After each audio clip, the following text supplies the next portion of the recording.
ஈரோடு மாவட்டம் சத்தியமங்கலம் அடுத்த பவானி சாகரில் உள்ளது கீழ்பவானி அணை. இந்த அணையானது 105 அடி உயரம் கொண்டது, 32.8 டிஎம்சி கொள்ளளவு கொண்டது.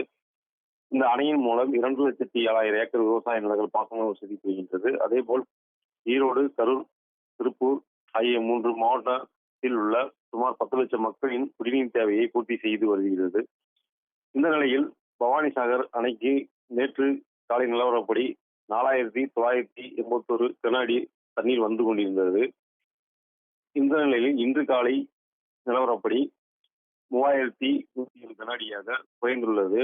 கடந்த ஆகஸ்ட் 15ஆம் தேதி பவானி சாகர் கீழ்பவானி அணையிலிருந்து முதல் போக பாசனத்திற்காக தண்ணீர் திறந்து விடப்பட்டது. இதனால் தற்போது 2,500 கன அடி வீதம் தண்ணீர் திறந்து விடப்பட்டு வருகிறது.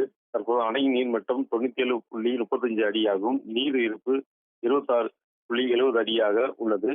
தொடர்ந்து அணை நீர்பிடிப்பு பகுதியில் மழை பெய்யும் என எதிர்பார்க்கப்படுகிறது. இதனால் அணை நீர்மட்டம் 100 அடி எட்டும் என விவசாயிகள் எதிர்பார்த்துள்ளனர்.